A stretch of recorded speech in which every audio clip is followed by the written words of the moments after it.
Okay, hello.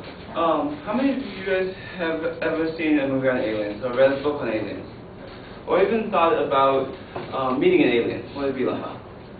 Well, I'm sorry to disappoint you guys, but it's not going to happen. Humans are the only intelligent life in the universe. According to Dr. Hugh Ross, an astrophysicist who's been studying the origins of life since he was 18 years old, and he's now 50, so he's been doing it for quite some time, states that intelligent life on other planets is nearly impossible because of the very low probability. Intelligent life means being able to communicate with others, being able to create civilization, and being able to adapt and learn to control their surroundings. As humans have done, we build buildings, we mine for minerals, and we control what we live in.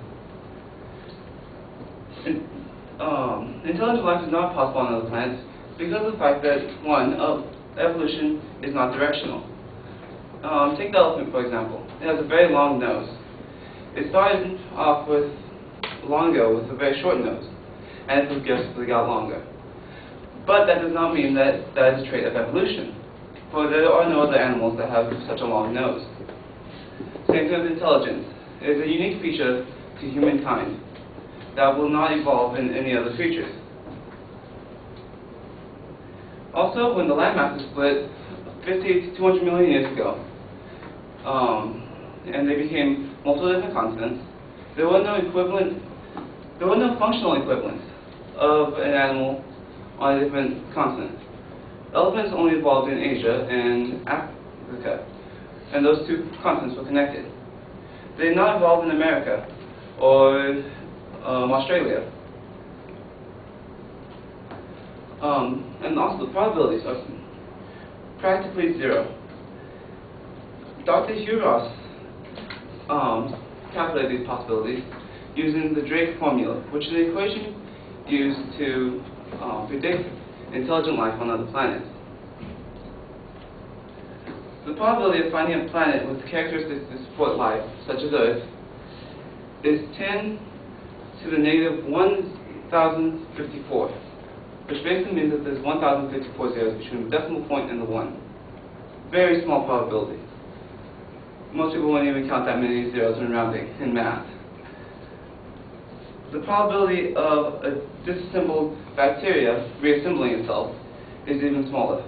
It is 10 in negative 100 billion.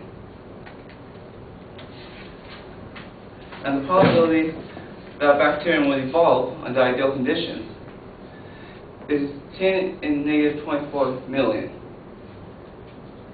Together, that puts the probability of intelligent life evolving on another planet somewhere less than 10 to the negative 100 billion, 24,532.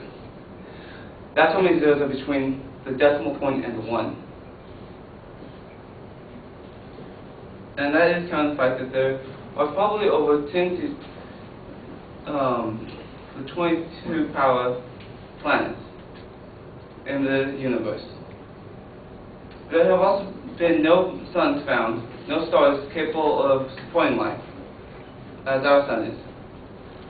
Our planet seems to be in the perfect position to support life, as no other planet is in. So from an evolutionist point of view, even if one possibility was tried every second since the universe was created, approximately 13.7 billion years ago, according to NASA, we still want, the intelligent life still should not have evolved, which means we got the lucky one. From an intelligent design point of view, we are a unique creation that was put in the single perfect spot that could support life. So my conclusion is, human life is the only intelligent life in the universe. Thank you.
All right, well, Kai, I like the introduction, and you've got a very clear statement of what your claim is.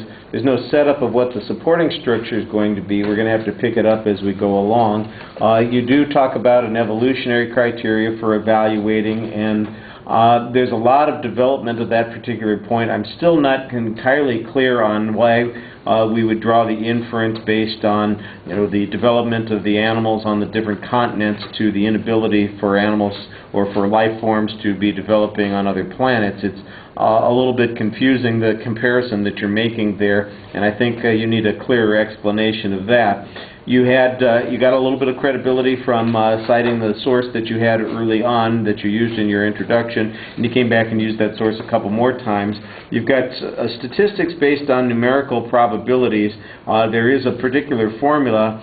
The first question, of course, is what's the basis of that formula? Why should we trust it when you come up with all of those statistical probabilities? There's got to be some way to show that it is a credible formula, that there's some level of confidence in it, and just to generally explain how it is that we can make an inference like this about a very speculative sort of subject. I think that that's the crux of your argument on that first point, and you need a little bit more defense of that particular information.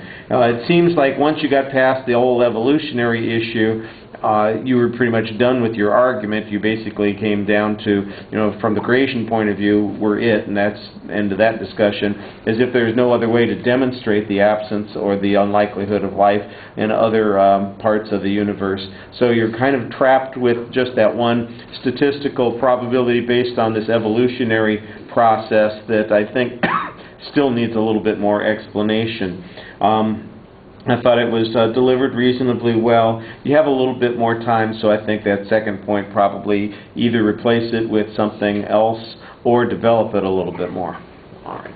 And you're going to give me an outline because you didn't have a copy for me tonight. Okay.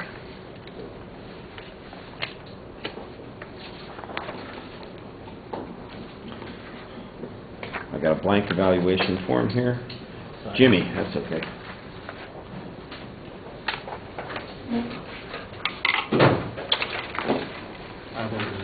So Jimmy's going to be our next speaker.